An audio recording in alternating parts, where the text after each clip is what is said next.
গঙ্গার ধারে বসে প্রকৃতির হাওয়া অনুভব করতে করতে পার্টনারের সাথে সময় কাটাতে চাও? তাহলে তো তোমাদেরকে সন্ধান দিতেই হচ্ছে একটা নতুন ক্যাফের।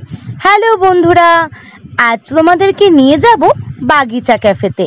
এইটা বিবাদীবাগ স্টেশনের খুব কাছেই। এই যে দেখতে পাচ্ছ স্টেট ব্যাংক, তার উল্টো দিকে এদিকে চলে যাচ্ছে হাওড়া, আর বাদিকটায় চলে যাচ্ছে বাবুঘাট। চলো তোমাদেরকে ঘুরিয়ে নিয়ে আসি বাগিচা ক্যাফেতে। এই ক্যাফেটা গঙ্গার ওপরে ভাসমান। এখানে নিচে দেখতে পারবে সিটিং অ্যারেঞ্জমেন্টের কাছেই রয়েছে দাবা খেলার জায়গা। তো আমরা চলে যাচ্ছি রুফটপটাতে। এর অ্যাম্বিয়েন্সটা সত্যি খুব সুন্দর। একদিকে চলে যাচ্ছে ট্রেন, আরেকদিকে বয়ে চলেছে গঙ্গা, আর ওই যে দেখতে পাচ্ছ একটা বার রয়েছে। এখানে কিন্তু সিটিং অ্যারেঞ্জমেন্ট বেশ অনেক সিট রয়েছে।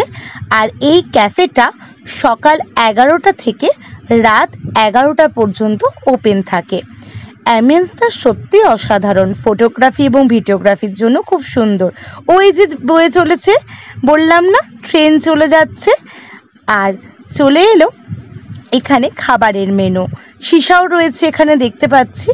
আর এখানে খাবারের মেনুটা তোমাদেরকে একবার ঝট করে দেখিয়ে নিই। তবে আমার কিন্তু খাবারের মেনুতে আইটেমগুলো দেখলাম অনেক টাইপসের রয়েছে, কিন্তু প্রাইসটা সত্যি খুব কস্টলি। আর খেতে খেতে যদি এরকম প্রকৃতি পাই, একদিকে বয়ে চলেছে গঙ্গা, আরেকদিকে চলেছে ছুটন্ত ট্রেন। এরপর তোমাদেরকে একবার খাবারটা শেয়ার করি কীরকম খেতে লাগলো। আমার কিন্তু খুব বেশি ভালো লাগেনি, অ্যাভারেজ লেগেছে। এই নিয়ে নিয়েছিলাম বাড়া পাপ আর চিলি ক্রাব। আর নিচে দেখলাম এরকম ফোন কলারের একটা খুব সুন্দর ব্যবস্থা রয়েছে। তো এইভাবেই আজকের সন্ধেটা এনজয় করতে করতে বাড়ির দিকে রওনা দিলাম। টাটা।